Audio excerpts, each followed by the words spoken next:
আমার চ্যানেলে তোমাদের সকলকে স্বাগত। আজ আমরা ক্লাস 4-এর রায়ান মার্টিন প্রশ্নবিচিত্রা থেকে বাংলার তৃতীয় পর্যায়ক্রমিক মূল্যায়নের দ্বিতীয় স্কুল সলভ করব।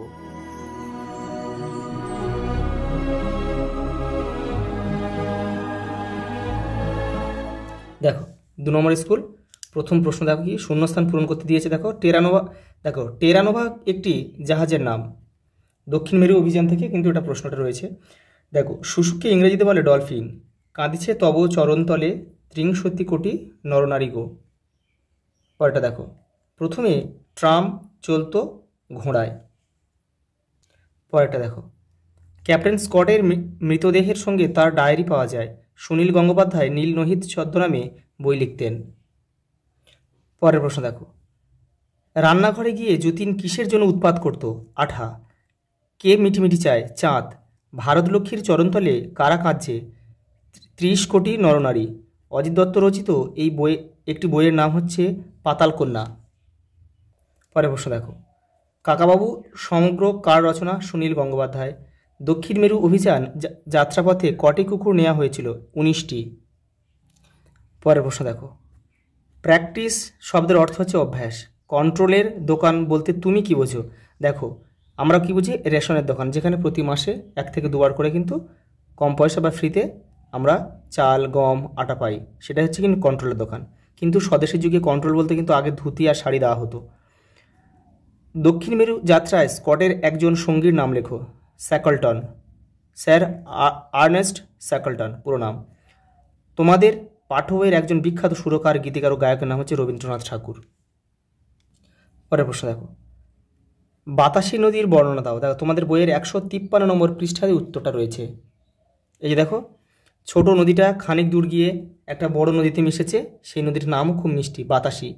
খুব একটা বড় নয়, দুদিকের পাড় দেখা যায়, কত রকমের মানুষ, কত পুরনো গাছ, কত আর মন্দির মসজিদ, জমিদারের বাড়ি। এক জায়গায় শ্মশান, সেখানেও ঘাট বাঁধানো। পরের প্রশ্ন দেখো, নাদের আলীর চেহারার বর্ণনা দাও। দেখো তোমাদের বইয়ের 154 নম্বর পেজে উত্তরটা রয়েছে। এই দেখো, নাদের আলী মাথায় ঝাঁকড়া চুল, গালে কাঁচা পাকা দাড়ি, সবসময় তার ঠোঁটে হাসি লেগে থাকে। পরেরটা দেখো, রাস্তাঘাটে চলাফেরা করতে তুমি কিভাবে নিজেকে প্রস্তুত করবে? দেখে নাও। দেখো, রাস্তা পার হওয়ার জন্য জেব্রা ক্রসিং ব্যবহার করা এবং ট্রাফিক সিগন্যাল মেনে চলা সম্পর্কে শেখা উচিত। এছাড়া রাস্তা পার হওয়ার আগে ডান ও বাম দিকে ভালোভাবে দেখে নেওয়া এবং গাড়ি না থাকলে তবে রাস্তা পার হওয়া জরুরি। দেখো, মোরা আছি গানে মেতে। মোরা বলতে কাদের কথা বোঝানো হয়েছে? লণ্ঠন। দেখো তারা গান গিয়ে কী বলেছে? তোমাদের টেক্সটের 163 নম্বর পেজে উত্তরটা রয়েছে, দেখে নাও। এই যে দেখো, এই যে ছোট ছোট লণ্ঠন, গায়ে গায়ে গায়ে ঠন ঠন, ঝকমকে পল্টন, আমাদের রোশ নাই, ঘোর ঘোর এই আলো, আবছায়া বাসি ভালো, ঘুরে উড়ে গান গায়, খুশ দিল হুঁশ নাই। পরের প্রশ্ন দেখো, মায়াদ্বীপে ওনারা থাকেন, ওনাদের বৈশিষ্ট্যগুলি লেখো। দেখো 156 পেজে উত্তরটা রয়েছে, দেখে নাও। এই দেখো, ফর্সা রং, কোকড়া চুল, মেয়েটার কোমরের দিকটা দেখা যাচ্ছে না, এই একটা কিন্তু বৈশিষ্ট্য। এই দেখো, হীরের টুকরোর মতন জলজল করছে তার চোখ। পরেরটা দেখো, মায়াদ্বীপের অপর নাম কি? বানভাসী। খেলার সময়টা যতীন কিভাবে কাটাতে ভালোবাসত? ঘুড়ি উড়িয়ে। দর্জিরা যতীনকে কি খেতে পরামর্শ দিয়েছিল? পেন্সিল। অসহায় যতীনকে সাহায্য করতে শেষে কে এগিয়ে এসেছিল? ঘুড়ি। দেখো, পল্টন কথার অর্থ কি? অর্থ লেখো। পল্টন কথার অর্থ হচ্ছে সৈন্যদল। দৌরত্ব কথার অর্থ হচ্ছে উপদ্রব বা উৎপাত। দেখো, ভ্যাবাচাকা কথার অর্থ হচ্ছে হতবুদ্ধি। আর দ্বীপ মানে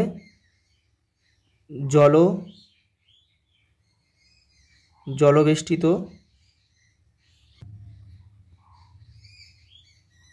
পরেরটা দেখো, প্রতিশব্দ লেখো 2টি করে। আচ্ছা, গাছ, বৃক্ষ, উদ্ভিদ। আচ্ছা, সমুদ্র হচ্ছে পারাবার,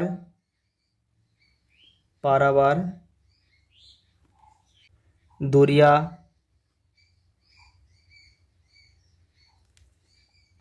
পরেরটা দেখো, ইংরেজি ও বাংলা শব্দের সমন্বয়ে ঘটেছে এমন 2টি শব্দ লেখো। দেখো, স্কুল বাড়ি আর ডাক্তারখানা।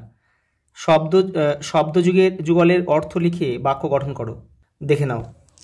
দেখো, কয়সুলা কুল মানে বংশ, সে এক সম্ভ্রান্ত কুলের সন্তান। কয়দিরকুলা কুল মানে দেখো নদীর পাড় বা কিনারা। দেখো নদীর কুল ছাপিয়ে জল বইছে।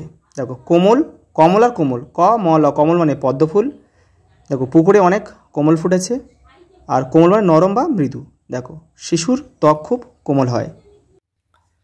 সঠিক শব্দ বেছে নিয়ে পুনরায় বাক্যটি লেখো। দেখো পুজো আসছে তাই চিত্ত, চয়হস্যই তয়ত, চিত্ত মানে মন, আনন্দে ভরে উঠেছে। এই চিত্র মানে কিন্তু ছবি। ছেলেটির হাত আগুনে পুড়ে, দেখো এই জ্বালা হবে, বর্গে জয় আকার ল, জ্বালা করছে। দেখো পরের প্রশ্ন কি বলেছে, দেখো বাক্যটির মধ্যে থাকা ভুল বানানগুলি শুদ্ধ করে পুনরায় বাক্যটি লেখো। দেখো পূর্ব বাংলার এই পূর্ব বানানটা ভুল আছে। বাংলার শীতের নদী, দেখো শীতের বানানটা ভুল আছে, এই নদীর বানানটাও ভুল আছে। নদীর পরিচিত রূপটি ফুটে উঠলো, নদীর বানানটা ভুল রয়েছে, শব্দটা ভুল, এটা রূপ বানানটাও ভুল রয়েছে। দেখো আমি এখানে ঠিক করে লিখে দিয়েছি পূর্ব বাংলার, এটা দেখো পূর্ব বাংলার শীতের নদীর রূপটি ফুটে উঠল। পরেরটা দেখো, নিচের বাক্যগুলিতে কী ধরনের ভাষা প্রয়োগ করা হয়েছে সেটি লিখে অন্য ভাষায় পরিবর্তন করো। দেখে নাও। দেখো এটা কি লিখবে, এটা কি আছে, দেখো একটি বালক পুকুরে স্নান করিতেছিল, এটা হচ্ছে কিন্তু সাধু ভাষায় লেখা আছে, সাধু ভাষা এটা। তাহলে এটা আমরা চলিত ভাষায় কী লিখব, একটি বালক বা একটা বালক পুকুরে স্নান করছিল। পরেরটা দেখো, কাল বিকালে একটি সঙ্গীত প্রতিযোগিতা হবে, এটা কিন্তু চলিত ভাষায় লেখা রয়েছে। তাহলে এটাকে সাধু ভাষায় করতে গেলে কি, আগামীকাল বিকালে একটি সঙ্গীত প্রতিযোগিতা হইবে। পরেরটা দেখো, আজ আমাদের পরীক্ষা শুরু হলো, এটা কিন্তু চলিত ভাষায় লেখা রয়েছে।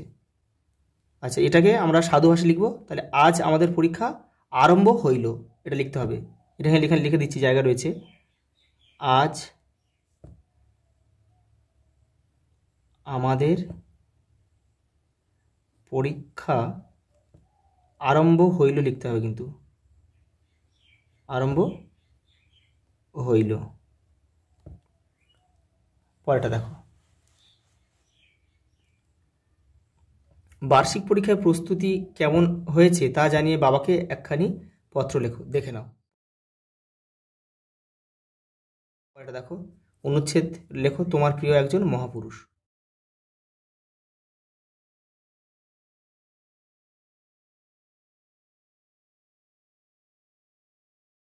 আজ এই পর্যন্ত, দেখা হবে পরের ভিডিওতে।